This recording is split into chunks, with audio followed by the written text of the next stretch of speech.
few truly outstanding volunteers at each of the local, regional, and national levels are honored by the presentation of the Silver Beaver, Silver Antelope, or the Silver Buffalo Awards, respectively.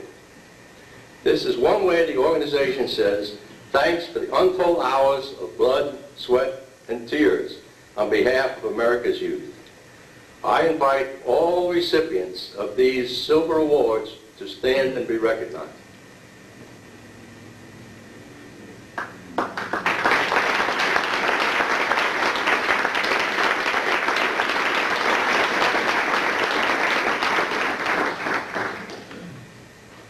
We have now come to our final recognition of the evening. As I mentioned earlier, the Boy Scouts of America is 90 years old. One of the key features of the Boy Scout program since its inception has been learning new skills and advancing in ranks commensurate with increased knowledge. Thus, tenderfeet becomes second class, which is then followed by first class. As merit badges are acquired, Scouts can advance to star rank, then life, and finally to Eagle. As the name implies, Eagle Scouts are a rare commodity. The requirements are difficult and the time required is substantial. The first Eagle Scout rank was awarded to Arthur Eldred in 1912.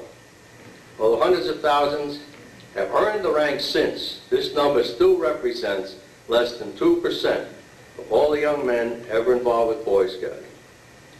I now invite Harold Heacock, Vice President of the Council, here to the podium to help with this last portion of the program.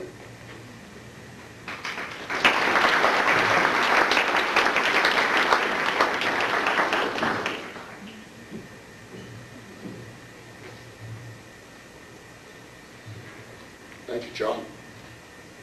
In 1969, Boy Scouts of America created a new recognition, the Distinguished Eagle Scout Award. Among those that have been honored with this award are President Gerald Ford, Washington Governor Gary Locke, astronauts James Lovell and Neil Armstrong, a number of other governors and senators, military flag officers, university presidents, chief executive officers of Fortune 500 companies, and nationally known lawyers, educators, and doctors. In our own council, Sam Volpentest, Bob Purcell, Gene Astley, Mar Waddops, and Jim Cochran have previously been recognized as Distinguished Eagle Scouts. Will those please stand?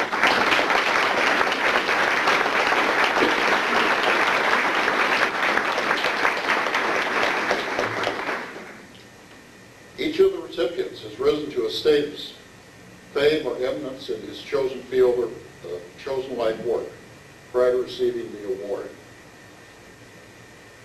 Selection of recipients is made by the Distinguished Eagle Scout Committee of the Board of Directors of the National Eagle Scout Association, all of whom themselves are recipients of the award. Not all nominations acted upon by the award committee are approved. Indeed, a substantial percentage of the nominations are declined. Requirements for consideration by the award committee are, first, the nominee must have been granted the Eagle Scout Award by the Boy Scouts of America at least 25 years prior to the submission of the nomination. Second, the nominee must have distinguished himself in his primary career. Distinguished is defined as a state of receiving extraordinary recognition, fame, or eminence. Third, the nominee must have established a record of voluntary service to his community over the years. The requirement is in addition to the achievement of distinguished career, not in place of it. Tonight we add one more name to the ranks of Distinguished Eagle Scout, Robert Frix.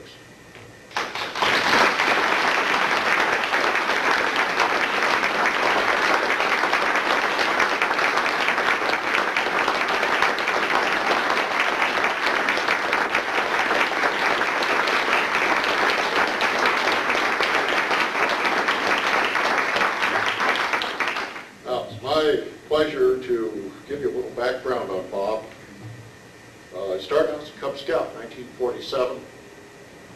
As a Weedwelts, Scout, Explorer, Junior Assistant Scoutmaster, attained Eagle rank in 1956. In his military career, he moved around a lot, so he served a lot of councils. European Council, 1981. Middle Tennessee Council, 1987 to 89. During that time, he developed a new DESA Scout campground at Fort Campbell, Kentucky. He was involved in training with the Gulf Coast Council. He's a Boy Scout representative for the 3rd Army Ground Forces Command of the Atlantic Council. And while he served in Desert Shield and Desert Storm, he assisted the Kuwait Boy Scouts organization to be reestablished in Kuwait.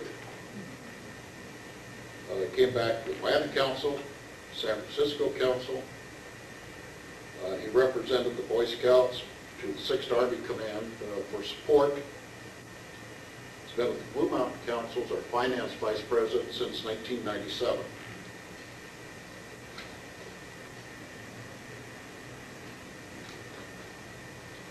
So now I've got the pleasure of reading a letter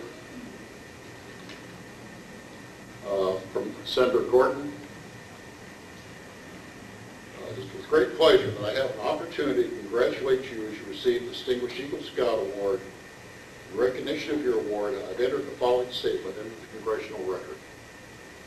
Mr. President, I would like to recognize General Robert S. Frix, outstanding individual from my state, who is recipient of the Boy Scouts of America Distinguished Eagle Scout Award.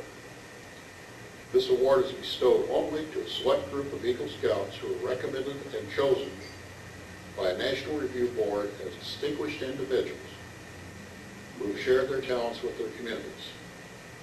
This rare honor is richly deserved for his service to our country, its profession, and community. Our country owes a great debt of gratitude to General Frix for his decorated military service and accomplishments. A West Point graduate, he served our country for 34 years, earning the rank of Major General and numerous decorations, including 2 Distinguished Service Medals, 26 Air Medals, and 2 Meritorious Service Medals. Through 2 tours, each in Vietnam and Germany, he distinguished himself as a leader, but his duty in the Middle East is most notable. As Chief of Staff and Deputy Commanding General of the U.S. Army Forces Central Command during the Desert Shield and Desert Storm, he was instrumental in rescuing Kuwait from Saddam Hussein's siege. Commanding the Joint Task Force Kuwait, he led the enforcement of UN Resolution 688. Following his military service, General Frix turned to a different kind of battle, that of decommissioning, cleaning up, and restoring U.S. Department of Energy nuclear weapons fabrication and materials production sites. Formerly at Rocky Flats, Colorado site, currently at the Hanford site in my home state of Washington, he manages personnel and multi-million-dollar budgets in order to accomplish the cleanup and disposal of highly radioactive, toxic, and hazardous materials. At the helm of the Dynacorp Company, he and his employees have achieved an outstanding environmental safety record. All the while, General Frix uses his talents for the benefits of others and remains committed to serving his community. He currently serves as the National President of the Army Aviation Association of America Scholarship Foundation, and is a lifetime member of Distinguished American Veterans, Disabled American Veterans, pardon me. A member of the Blue Mountain Council Executive Board and Senior Vice President of Finance. He used his military management skills to retire at the council debts and raise almost $10 million in endowment. Under his leadership, Dynacorp employees have voluntarily conducted community support programs such as park facilities, construction and renovations to a local cancer treatment facility. In all these activities, Bob worked side by side with his employees. He is highly regarded by business associates as a community leader who sets an example for others to follow.